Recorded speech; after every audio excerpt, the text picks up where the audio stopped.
Hey, it's Beanie. So a couple of months ago, I made a video where I tested out a Rainbow Loom kit, and I had a ton of fun making bracelets and getting back into Rainbow Loom after so many years. So now that it's spooky season, I wanted to try out some Halloween-themed Rainbow Loom tutorials, and for the last video, I focused on making bracelets, but this time I wanted to focus more on making figurines and charms. So I've selected 6 Halloween-themed Rainbow Loom tutorials that I want to try out, and those will all be linked down below if you want to loom along with me. But with that being said, let's get into it.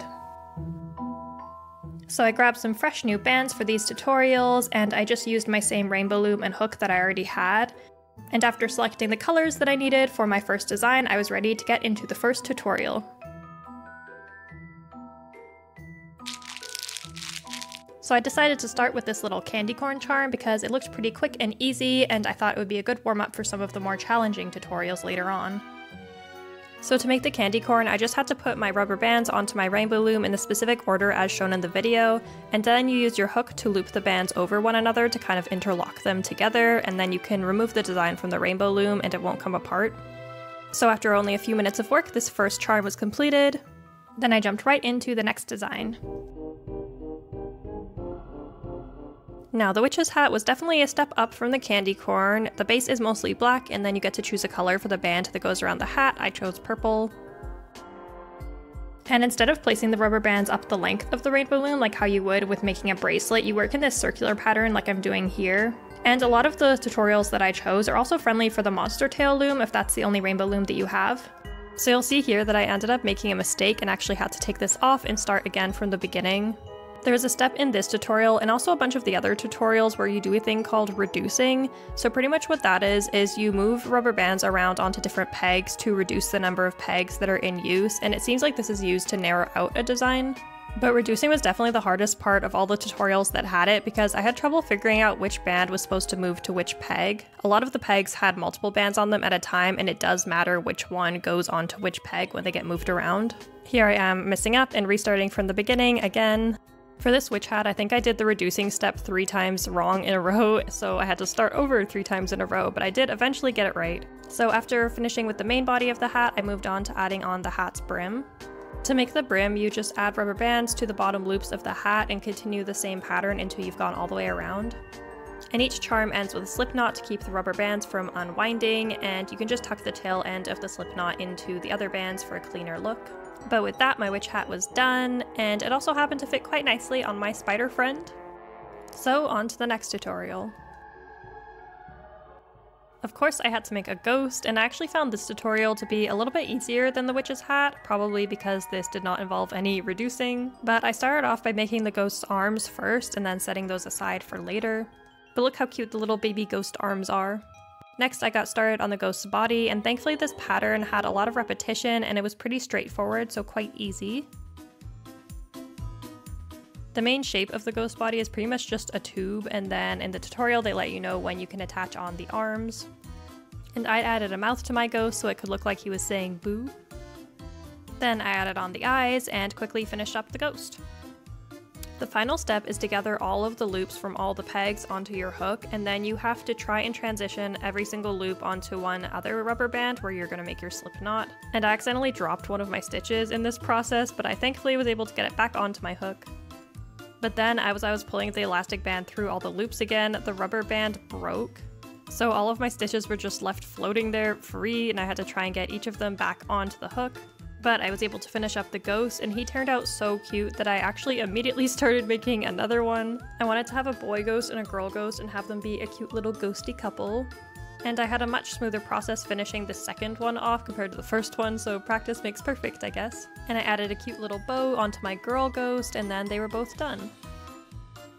Okay, and I thought I was just using regular white rubber bands, but they were literally glow-in-the-dark ones. Like, I had no idea until I turned off the lights in my room, and then all of my ghosts and my rubber bands just started glowing. So after that pleasant surprise, I was ready to start on the next tutorial. So for the spider, you start off by making 8 of the legs, and with a regular Rainbow Loom you can make 2 at a time. And I decided to store each leg on a bobby pin just to hold them when they're set aside so they wouldn't unravel.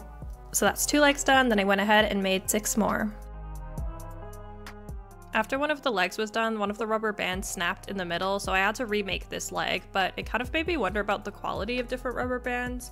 I found that all of the colored bands from that neon set that I got were super stretchy, but then this black and the glow in the dark ones were a little bit less stretchy, which is funny because that Rainbow Loom set that I tried out in my last video had a lot of those same neon colors in it, but for some reason the new bands that I got just felt way stretchier. But I don't know, maybe the color affects the stretchiness, or maybe like the freshness of the rubber affects it, like maybe some older bands will get brittle over time, but I don't know, it just makes me wonder if like third-party rubber band companies might be even better or worse than Rainbow Loom. Anyway, if we look back to my spider, I am just attaching the front legs and I'm working on making the head right now. The spider is made in two parts where you do the head and the front two legs first, and then you go on and do the body and the rest of the legs and attach the head on at the end. So I just secure the free bands with a couple more bobby pins and set this part aside for later. And this spider is a black widow, so here I am setting up the red X on its back. And the spider pattern goes in a similar circular design like the witch hat, except there's a lot more crisscross action going on, and this was definitely a little bit more complicated, but I actually managed to go through this whole tutorial without making any mistakes because I was just so terrified of messing up and starting from the beginning, since this was just taking me so long, that I was so careful about watching the tutorial and going very slowly so I wouldn't drop any bands, and yeah, somehow I was successful, so I was very happy with that. So I just continued to build up the body and eventually attached on the remaining legs. And then I incorporated that head and front leg piece and very carefully removed all of the bands from the pegs. And I had to use 2 hooks for this just because there were so many, so I just used a crochet hook that I had. So for the spider, you actually had to stuff the body, and the woman in the tutorial used a little cotton ball, but I only had cotton pads, so I just kind of tore them apart and folded them up and shoved them in. It definitely turned out a little lumpier than I think a cotton ball or some regular polyester stuffing would have been. So after I moved all of the loops onto one band and finished my slip knot, I spent a little bit of time trying to adjust the legs the way that I like. So here's how the finished spider turned out. I thought it was super cute, but my boyfriend is afraid of spiders and he thought it was so creepy that he didn't even want to touch it. So let me know in the comments if you think the spider is more creepy or cute. Now on to the next design.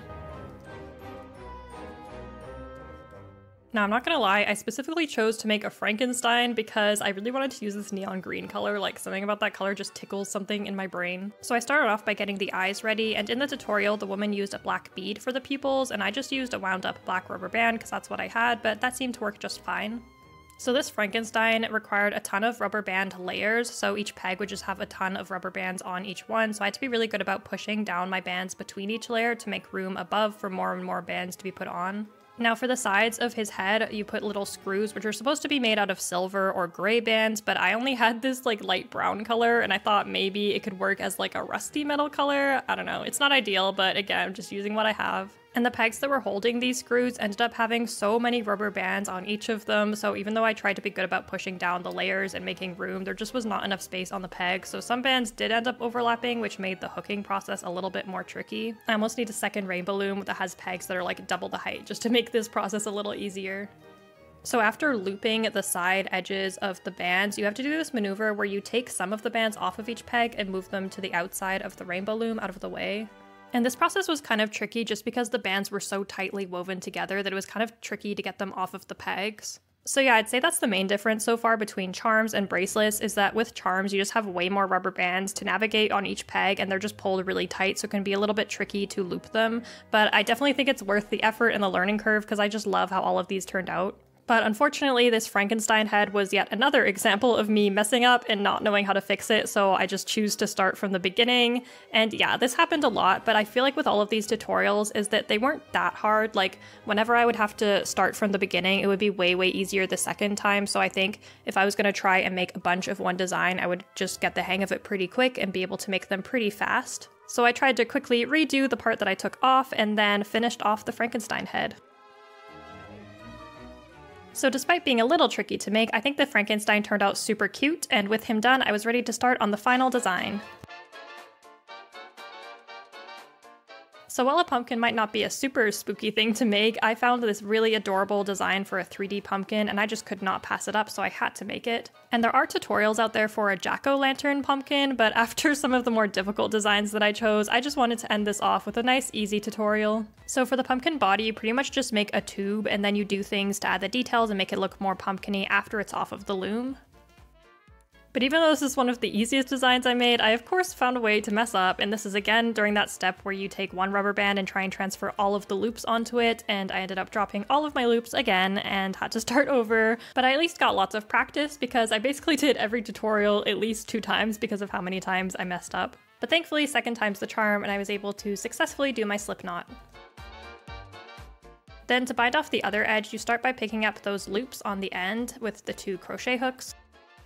And then I got to use some more cotton pad stuffing. I did find that this time the lumpiness was a little bit more apparent in here, so maybe next time I would definitely try and grab some proper filling, but I don't think it was too noticeable once the pumpkin was all complete. And then I binded off that end very carefully this time.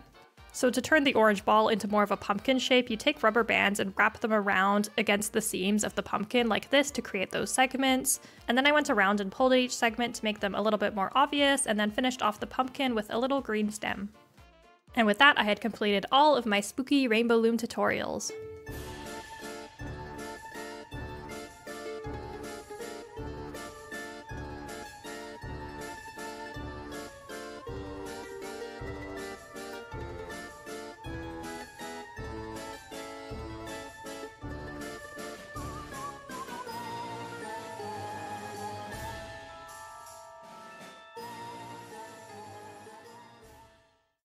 So I'm finally finished with all of the Halloween tutorials, and here's how my figurines and charms turned out. But overall, I do think I'm more interested in making figurines and charm type things like this compared to bracelets, so let me know if you know of any other tutorials you think I should try, because I'm just so obsessed with these little mini versions of things. I just think these are so adorable. But that is the end of the video, so thank you so much for watching, and I'll see you in the next one. Bye!